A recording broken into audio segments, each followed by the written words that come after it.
നമ്മൾ ആലോചിച്ചൊക്കെ പല സൊസൈറ്റിയിലുണ്ട് സ്ത്രീകൾ മുഴുവൻ മറഞ്ഞു പോകുന്നവർ. ഇപ്പോൾ ക്രൈസ്തവരുടെ കന്യാസ്ത്രീകളെ തന്നെ നമ്മൾ പരിശോധിക്കുക. അവർ മുഴുവൻ മറച്ചിട്ടാണ് ജീവിക്കുന്നത്. എന്തുകൊണ്ടാണ് കന്യാസ്ത്രീകൾക്ക് അങ്ങനെ? അവർ വിശുദ്ധരാണെന്നാണ് വിശദീകരണം. ഓക്കെ, നമുക്ക് സമ്മതിക്കാം. ഇസ്ലാം ഏതാനും സ്ത്രീകളെ മാത്രമല്ല മൊത്തം സ്ത്രീകളെയും വിശുദ്ധകളായി കണക്കാക്കുന്നു. അതുകൊണ്ട് അവർക്ക് വളരെ മാന്യമായ ഡ്രസ് കോഡ് ഇസ്ലാം നിശ്ചയിച്ചു കൊടുക്കുന്നു.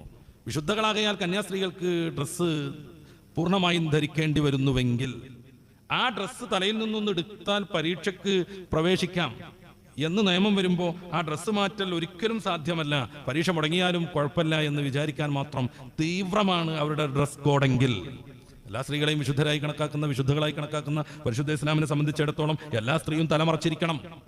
പുറത്തിറങ്ങുമ്പോൾ അവൾക്ക് തലമറക്കാതിരിക്കാൻ പറ്റുന്ന മറ്റു രീതിയിലുള്ള ഔറത്തുകൾ പ്രകടിപ്പിക്കാൻ പറ്റുന്ന രംഗങ്ങളുണ്ട്. അതും കൃത്യമായി പരിശുദ്ധ മതം പറഞ്ഞിട്ടുണ്ട്. സൂറത്തു അന്നൂറിന്റെ 31-ാം വചനം വളരെ ദീർഘമായ സൂക്താണ്. ആരുടെയൊക്കെ മുന്നിൽ ഈ പൂർണ്ണമായ ഔറത്ത് ഉപേക്ഷിക്കാമെന്ന് കൃത്യമായി ആ വാക്യത്തിൽ അള്ളാഹു വിശദീകരിക്കുന്നുണ്ട്. സമയാനുസരണം നമുക്ക് അങ്ങോട്ട് പോകണം.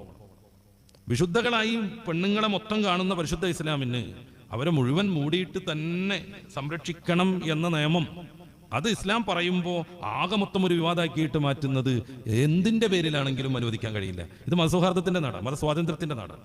ഇന്ത്യൻ ഭരണഘടനയെ നൽകുന്ന എല്ലാ അവകാശങ്ങളും അംഗീകരിക്കണമെന്ന് നിർബന്ധമായും അവകാശം എന്ന രീതിയിൽ തന്നെ നമുക്ക് പറയാൻ പറ്റുന്ന നാടാണ്. ഇന്ത്യൻ ഭരണഘടനയുടെ ആർട്ടിക്കിൾ 25-ഉം 26-ലൊക്കെ പറയുന്ന മതസൗഹാർദ്ദത്തിന് യൂണിഫോമോ മറ്റോ വിരുദ്ധമല്ലെന്ന് നമ്മൾ കൃത്യമായി മനസ്സിലാക്കേണ്ടതുണ്ട്.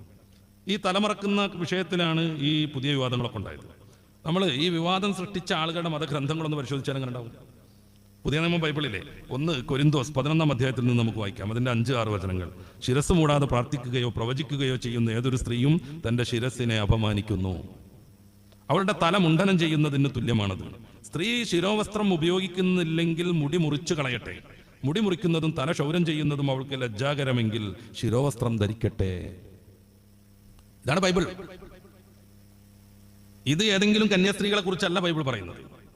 നേരെ മറിച്ച് ഏതൊക്കെ സ്ത്രീകളുണ്ടോ അവരെല്ലാവരും പാലിക്കേണ്ടത്, അവരുടെ ജീവിതത്തിന്റെ വിശുദ്ധിയുടെ ഭാഗമായി അവർ പാലിക്കേണ്ടത്. തല മറക്കുന്നില്ലെങ്കിൽ തല മുണ്ഡനം ചെയ്യണം എന്ന് പറയുന്ന ഏതെങ്കിലും ഒരു വേദഗ്രന്ഥം ലോകത്തുണ്ടെങ്കിൽ അത് ഈ ബൈബിൾ മാത്രമാണ്. തല മറക്കുന്നില്ലെങ്കിൽ തല മുണ്ഡനം ചെയ്യണം. ഇതിന്റെ തന്നെ കുറച്ച് താഴേക്ക് നമ്മളൊന്ന് പോയിട്ടുണ്ടെങ്കിൽ, പുരുഷൻ സൃഷ്ടിക്കപ്പെട്ടത് സ്ത്രീക്ക് വേണ്ടിയല്ല, സ്ത്രീ സൃഷ്ടിക്കപ്പെട്ടത് പുരുഷന് വേണ്ടിയാണ്. ഇതേ അധ്യായത്തിന്റെ 1 കൊരിന്തോസിന്റെ 11-ാം അധ്യായത്തിന്റെ 9-ാമത്തെ വാക്യമാണ്. ഇനി അതിന്റെ തന്നെ ഈ അധ്യായത്തിന്റെ തന്നെ 13-ാമത്തെ വാക്യം വായിക്കാം. സ്ത്രീ തലമറക്കാതെ ദൈവത്തോട് പ്രാർത്ഥിക്കുന്നത് ഉചിതമാണോ എന്ന് നിങ്ങൾ തന്നെ തീരുമാനിക്കുവീൻ. ഇനി നമ്മുടെ പുതിയ കാലത്തുള്ള ചില കാര്യങ്ങൾ ഇതിൽ പറയുന്നുണ്ട്. നീണ്ട മുടി പുരുഷൻ അപമാനമാണെന്നും